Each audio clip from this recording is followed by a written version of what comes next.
بچوں، آپ سب جانتے ہیں کہ ہمارا ماحول مختلف جانداروں سے سجا ہوا ہے۔ اس میں چرند پرند، ہر قسم کے جانور، رینگنے والے، اڑنے والے، تیرنے والے، یہ سب جانور موجود ہیں۔ اس کو سجانے میں جانداروں کا اور پرندوں کا بہت بڑا حصہ ہے۔ ان میں ہم ہر طرف دیکھتے ہوں گے کہ پرندے اڑتے ہوئے نظر آتے ہیں۔ ان کی ایک دنیا ہوتی ہے۔ پرندوں کی ہم دنیا آج دیکھنے والے ہیں۔ اس ٹاپک میں ہمارا آج کا سبق نمبر 11، پرندوں کی دنیا۔ یہ سبق کچھ اس طرح سے شروع ہوتا ہے بچوں۔ ہمارے ملک میں چھوٹے بڑے رنگ برنگے پرندے پائے جاتے ہیں۔ کسی کی آواز سریلی ہے، کسی کی بھوندی۔ کچھ پرندے آسمان میں بہت اونچائی تک اڑ سکتے ہیں، جیسے چیل، کبوتر، عقاب وغیرہ۔ کچھ پرندے پانی میں مزے سے تیرتے ہیں، جیسے بطخ اور مرغا بھی۔ آؤ اب ہم تمہیں بھارت کے خاص پرندوں کے بارے میں بتائیں۔ مور، پہلا پرندہ ہم اس کے بارے میں جانیں گے۔ مور ہمارا قومی پرندہ ہے۔ یہ عام طور پر 4 فٹ لمبا ہوتا ہے۔ اس کی گردن لمبی اور رنگ گہرا سبز اور چمکدار نیلا ہوتا ہے۔ برسات میں جب بادل گر آتے ہیں تو مور اپنی لمبی دم کو پنکھ کی طرح پھیلا کر خوشی سے ناچتا ہے۔ مور کے ناچنے کا یہ منظر بڑا ہی دلکش ہوتا ہے۔ مور بھارت کے علاوہ سری لنکا اور افریقہ میں بھی پایا جاتا ہے۔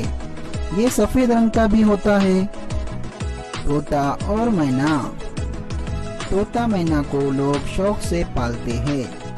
یہ دونوں بولنا بھی سیکھ لیتے ہیں۔ رٹے ہوئے جملے یہ اتنی صاف اور صفائی سے بولتے ہیں کہ حیرت ہوتی ہے۔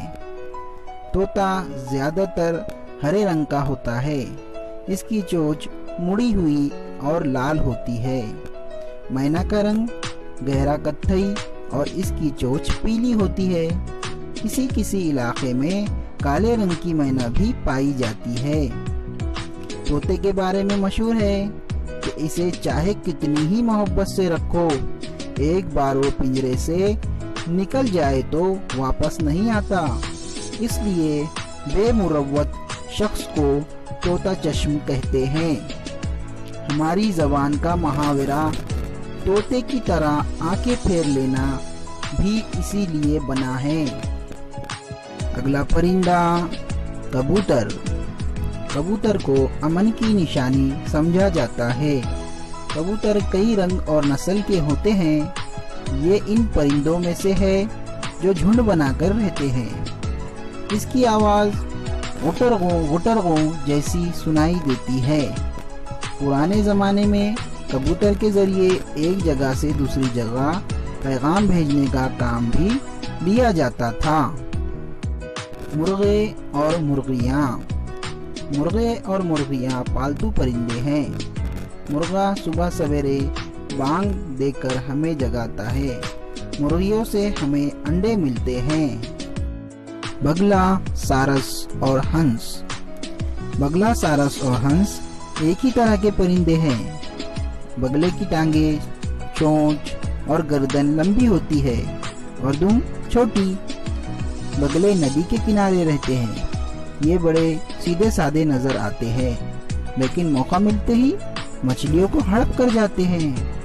سارس سفید ہوتا ہے۔ اس کے اوپری حصے پر کچھ لال پر ہوتے ہیں۔ اڑنے سے پہلے سارس کو ہوائی جہاز کی طرح زمین پر دوڑنا پڑتا ہے۔